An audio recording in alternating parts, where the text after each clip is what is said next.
자, 이 미대선 판도가 오리무중이 돼버렸네요. 네, 사실상 이 바이든 후보가 승리한 것 같은데, 네, 일단 뭐 미국 트럼프 대통령이 또 불복 선언을 해버렸습니다.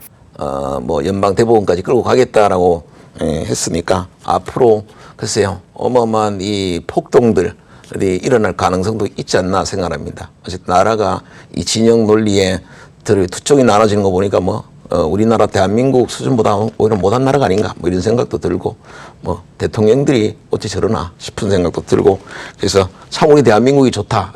우리 2만 명 걸렸는데 코로나 2만 한 6천 명 걸렸나요? 근데도 이렇게 방역 철저히 하고 마스크 끼고 이러는데 미국은 한 1,000만 명 정도 걸렸습니다. 도대체 세계 최강 미국이라고 믿기지 않는 일들이 요새 엄청 일어나네요. 왠지 대한민국이 좋은 것 같고 저도 인생 말년에 좀 미국 가서 한번 살아볼까 생각해요. 좀 그 마음이 싹 달아났네요. 그래서 대한민국이 좋은 것 같습니다. 네.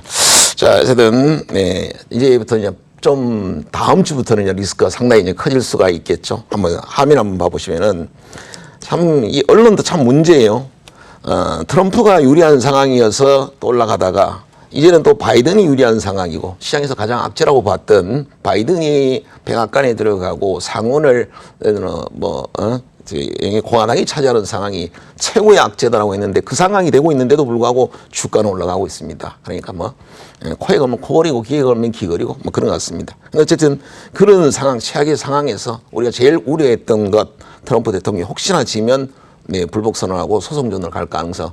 연방 대법원을 미리 보수파로 바꿔놨을 때부터 짐작을 했었던 부분입니다. 딱 그 시나리오대로 월스트리트 월가에서 최악의 시나리오로 봤던 상황이요. 바이든이 네, 대선을 잡고 그다음에 이 공화당이 상원을 잡고 그리고 네, 트럼프는 네, 소송전으로 가는 최악의 상황인데 불구하고 주가는 사실 좀 까지는 올랐습니다. 이제 금요일날 이제 주말장이 어떻게 될지 봐야 될 부분이고 다음 주는 네, 또 단기간에 또 많이 오른 측면도 있고 항상 대선이 되면 그렇습니다.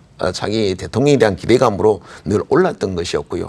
아마 이게 되돌림이 좀 나올 가능성은 좀 있다라고 생각합니다. 그래서 다음 주부터는 네, 현금 비중을 조금 높여야 되지 않나 생각되고 이거는 미 증시입니다. 보는 거는 미 증시뿐만 아니라 우리 국내 증시도 똑같죠. 국내 증시 이제 금요일 날 네, 약간 깊은 음봉을 맞았습니다. 60일선은 강하게 뚫고 넘어가서 박스권 상단을 뚫었어야 되는데 그 못하는 자리에서 네, 약간 깊은 음봉을 맞았고요. 지금까지는 미 증시가 좋아서 그냥 네, 좀 편하게 갔다면 이제부터는 네, 미국의 정치 상황들, 미국의 또 어떤 테러나 이런 폭동이나 이런 것까지 이제 감안하고 봐야 될 부분이니까 이제부터는 조금 네, 짧게 들락날락 좀 해줘야 되지 않나, 트레이딩을 좀 해야 되지 않나 이런 생각이 듭니다. 자, CD 주문 이번 주에 장이 좋았습니다. 장도 좋았고 수급도 금요일 빼고는 전반적으로 수급이 좀 좋았었기 때문에 아마 매매하기는 좀 편했을 겁니다. 그 와중에도 좀 더 나은 종목을 본다면 월요일 날 네, 장이 좋았죠. 코스닥 1%가 올랐습니다. 자, 외국인 한 1,200억 원 들어왔어요. 근데 1%대 올랐지만 네, 컴투스는 한 7% 가까이 올랐는데 짱대 항목이 나왔습니다. 짱대 항목이 나온 이유는 아무래도 네, CD 주문이 전체 거래량 7만 주밖에 안 되는 상황에서 CD 주문이 몇만 주 들어와 버리니까 네, 바로 강한 양봉 시장 대비해서 매우 강한 양봉이 나왔던 것이죠. 또 기술적으로도 60일선을 뚫었고 기관들까지 들어왔었네요. 쌍끌이 수급이 들어왔습니다. 그래서 딱 수급만 보면 얘들은 실시간이죠. 외국인 기관들은 직계고 얘는 실시간입니다. 이 두 가지만 보면 그날 제일 강한 종목들 지금까지 실적이 좋았거나 재료가 있었던 게 아니라 당일 제일 좋은 종목을 네, 쉽게 찾아낼 수 있었다라는 거죠. 자, 화요일 날도 한번 보도록 하겠습니다. 화요일 날은 A스토리. 네, A스토리가 개장 최소부터 장 끝나는 한 3시까지 네, 일정한 CD 주문이 들어왔습니다. 지수도 좋았는 거는 있어요. 장이 좋아서 개별주가 많이 오른 부분도 있습니다만 지수보다 특히 많이 오른 종목을 공략을 해야 되는 것이죠. 자, A스토리는 무려 14%나 급등을 했습니다. 이유는 바로 JP모건과 모건스탠리 두 개 창구가 적극적인 CD 주문이 들어왔기 때문에 그렇죠. 이거는 장 끝날 때 딱 들어오는 게 아니라 개장 전부터 이미 들어오는, 개장부터 시작해서 들어오는 거니까 이게 9시 5분, 10분, 20분 천천히 보더라도 얼마든지 찾아낼 수가 있죠. 외국계는 실시간이니까.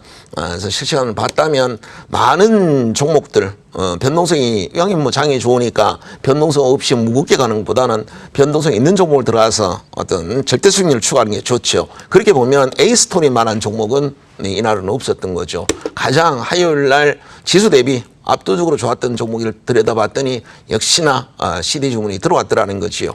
자, 이건 ENF는 뭐 CD 주문할 건 없는 거니까 이거는 좀 제외하고요. 그 다음에 R서포트를 보도록 하겠습니다. 목요일 날, 네, 목요일 날도 전반적으로 작은 이번 주는 뭐 다 좋았으니까. 근데 R서포트는 특히나 좋았죠. 10% 가까운 급등이 나왔습니다. 지금까지는 R서포트는 재택근무 최고의 솔루션을 공급하는 기업이었지만 2개월 동안 빠졌어요. 2개월 동안 한 번도 반등을 신고가 찍고는 반등 한번 못 줬는데 결국은 반등 자리는 지수가 좋아서 반등을 했다면 이번 주 내내 올랐어야 맞죠. 근데 R서포트는 화요일과 수요일 날은 떨어졌어요.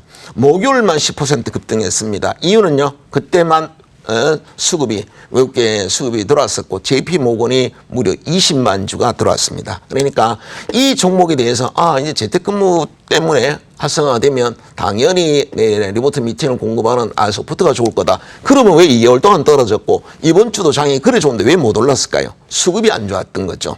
그래서 이 종목에 대해서 성장성이 문제가 아니라 수급이 안 좋았었죠. 그러면 왜 또 목요일 날은 좋으냐? 목요일 날은 수급이 들어왔으니까 JP모건 참고해서 알고리즘 매매가 들어왔죠. 20만 주가 막 들어오니까 죽어 있다가 10% 뛰었습니다. 그러면 이게 그 전날 올라가기 전에 R서포트를 누가 한테 상담을 하게 되면 거기에 맞는 설명을 할 것이고 10% 오르면 오르기 전에 설명을 해서 쓰면은 뭐 단기간에 차익 매물이 어떻고 그죠?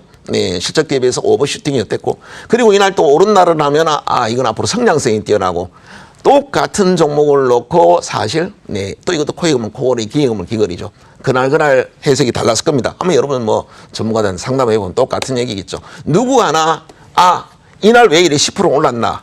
JP모건 창구가 10만 주가 계속 들어왔으니까 올랐다라고 얘기할 사람은 아마 이 방송 보는 여러분들이 알지 대부분은 이렇게 생각하지는 않습니다. 그러니까 어제 떨어진 거 오늘 올라간 것마다 설명이 다 다르는 거죠. 같은 업종 안에서도 그렇습니다. 어떤 거는 전자결제는 KG이니시스는 떨어졌어요. 근데 그건 안 물었고 NHN 한국사협으로 물었어. 지금 전자결제 시장이 좋으니까 올라갔다고 그래요. 그런데 바로 이어서 KG이니시스 떨어졌어요. 물었어. 그는 매도가 나와서 떨어졌는데 물어버려요. 그러면 방금 전자결제 시장이 좋으니까 올라간다고 했다가 KG모빌리언스나 KG이니시스는 설명이 반대가 돼야 되잖아요. 할 말이 없어질 수 있겠죠. 그럴 때 왜 이렇게 보지 않느냐는 거죠. 직접 올라간 이유를 그날 다 다른 겁니다. 종목이 어제 좋았으니까 오늘도 좋아야 된다가 아닌 거죠. 어제는 좋았어도 오늘은 떨어질 수가 있는 것이고 또 내일은 올라갈 수 있는 겁니다. 전반적인 흐름은 좋겠지만 또 전반적인 흐름은 전체적으로 하락 추세겠더라도 그날은 전혀 다르다는 거죠. 2개월 동안 빠지던 종목이 20만 주가 딱 들어오니까 바로 올라갔죠. 그래서 R서포트도 평소에 좋다라는 논리, 이제 오를 때가 됐다라는 논리는 말도 안 되는 것이고, JP모건에 들어왔으니까 올라갔다 이렇게 보면 됩니다. 자, NH항공사 딱 보면 알겠죠. 금요일 날은 이번은 금요일 날 코스닥이 하락이 좀 있었고 외국인들이 무려 3,000억을 팔았습니다. 이 정도면 3,000억이면 코스피로 보면 영향은 2조가 나온 사람이 엄청난 물량이 나왔죠. 그런데도 불구하고 NH한국사이버는 4% 강세로 마감을 했습니다. 금요일 아마 종가 보셨죠? NH한국사는 매우 좋은 모습으로 끝이 났습니다. 이유는요.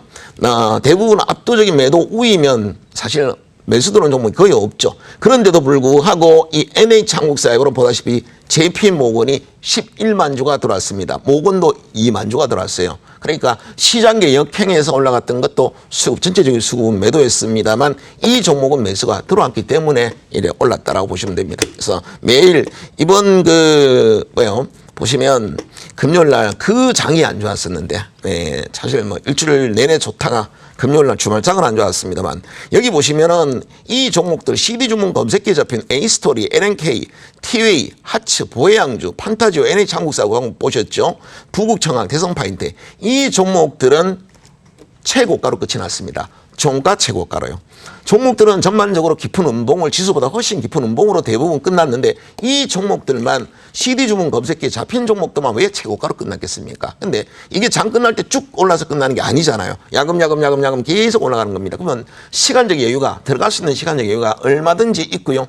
여러분들이 갖고 있는 종목이 매도가 나오면서 계속 떨어지는 게 있죠. 그걸 아침에 일찍 보고 판단을 해서 이 종목으로 교체 매매를 들어갔으면 그 종목은 마이너스 4가 됐을 거고 얘는 마이너스 플러스 5가 되는 것이죠. 그럼 떨어지는 종목을 던지고 일로 교체 매매를 들어가셨으면 뭐 트레이딩 안 하는 분은 상관없습니다. 그런데 트레이딩 할 수 있는 여건, 장중에 시장을 들여다볼 수 있는 분들, 장중에 외국인 기관들이 필드를 확인할 수 있는 분들 입장에서는 가만히 있는 것보다 뭔가 꿈틀거리는 게 좋지 않을까요? 움직여주는 것이 좋을 거라는 생각이 듭니다. 그게 제일 중요한 기준이 바로 CD 주문이라는 것을 강조를 드리겠습니다.